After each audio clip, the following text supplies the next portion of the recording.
A very sweet good morning, all respected persons. It's an honor to be here with you today. Thank you for giving me this opportunity. First of all, I want to introduce of myself. My name is Kavita Man from Bhagat Phool Singh महिला विश्वविद्यालय खानपुर कला सोनीपत हरियाणा। अब मैं अपना presentation पेश करना चाहूँगी। मेरा प्रेजेंटेशन टॉपिक है कोविड-19 में जीवन जीने के लिए मानवीय भावनाओं की भूमिका। कोविड-19 वायरस आने के बाद हमें यह एहसास हुआ कि हमारी ज़रूरतें तो बहुत कम थी, हमारी ख्वाहिशें ही पूरी होकर नहीं देती थी। इस तकनीकी के युग में आज के समय बहुत सारे काम घर बैठे हो जाते हैं, जिससे समय और पैसे दोनों की बचत होती है। आज के समय हर इंसान अपने क्षमता के अनुसार दूसरे इंसान की मदद कर रहा है। एक देश दूसरे देश की मदद कर रहा है, चाहे फिर वो फाइनेंशियली हेल्प हो, चाहे वो मेडिकली हेल्प हो। कोरोना वायरस ने हमें यह महसूस करवाया है कि हम इतने सारे अलग अलग धर्मों, जातियों, संस्कृतियों, आयु सीमाओं में बंधे होने के बावजूद कोरोना वायरस के परिणामों को सामूहिक रूप से भुगत रहे हैं। कोई भी पुजारी, मौलवी या पादरी एक भी कोरोना रोगी को ठीक नहीं कर सका।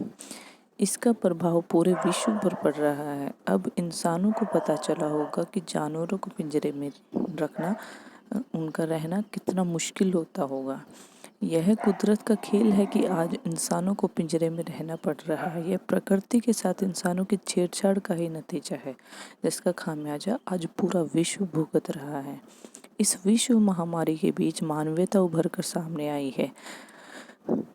छोटे बड़े हर आदमी ने अपने स्तर के हिसाब से कुछ न कुछ दान अवश्य किया है। सब एक दूसरे की मदद के लिए आगे आ रहे हैं, भोजन बांट रहे हैं। इसमें काफ़ी हद तक शिक्षा व मीडिया का रोल रहा और लगभग सभी ने मिलकर लॉकडाउन का पालन किया। इसके कुछ थोड़े बहुत फ़ायदे भी नज़र आए, जैसे कि हमारे जीवन में समय की बहुत ज़्यादा कमी हो गई थी। हर छोटे बड़े सबको साथ में बैठने का, उनकी बातें सुनने का मौका मिल रहा है और बड़ी से बड़ी समस्या से निपटने, जब प्रदूषण जैसी, ओजोन जैसी समस्याएं अपने आप कम होती नज़र आ रही हैं। जलवायु साफ सुथरी हो गई है, मानवीयता नज़र आई है। लोग एक दूसरे के दर्द को समझ रहे हैं, मदद के लिए हाथ आगे बढ़ा रहे हैं। हालांकि इस वायरस के नुकसान बहुत ज़्यादा है, जैसे गरीबी, लाचारी, बेबसी बढ़ी है, अर्थव्यवस्था डगमगा गई है। कोरोना के मामले लगातार बढ़ते ही जा रहे हैं। इसी बीच कोरोना वॉरियर्स का जो जज्बा है वह देखते ही बनता है। रात दिन अपने चिंता किए बिना जो अपनी ड्यूटी पर लगे हुए हैं। हमारे पीएम भी खुद को बहुत भाग्यशाली महसूस करते हैं। उन्होंने माना है कि यह पूरा देश विश्व की लड़ाई लड़ रहा है। आज पूरा देश एक ही लक्ष्य और दिशा के साथ आगे बढ़ रहा है। हमें दूसरों की गलतियों से सीखना चाहिए। अन्य देशों ने कोरोना वायरस को रोकने के लिए उचित कदम उठाए थे। सच तो यह है कि वायरस का फैलाव इतनी तेजी से हुआ कि सारी तैयारी कोशिशें धरी की धरी रह गई। हमारे देश में जब गरीब मजदूरों की पलायन की निर्मम स्थिति देखी तो आंखों में पानी आ गया। उनका कहना था कि कोरोना तो हमें बाद में मारेगा, पहले हमें भूख मार डालेगी।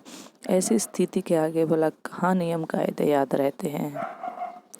हम तो यही सुझाव देंगे कि सरकार तो कोरोना के खिलाफ आवश्यक कदम उठा ही रही है। लोगों को भी अपनी जिम्मेदारी समझनी चाहिए, खुद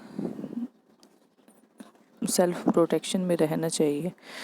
फिलहाल तो सामाजिक दूरी ही इस वायरस से जीतने का एकमात्र जरिया है। सेल्फ आइसोलेशन का ध्यान रखना चाहिए। सरकार को भी वेंटिलेटर व स्वास्थ्य सेवाएं बढ़ानी चाहिए। इस विश्व आपदा के समय हर अच्छे से अच्छे व बुरे से बुरे इंसान ने कुछ न कुछ दान का अंश जरूर दान किया है।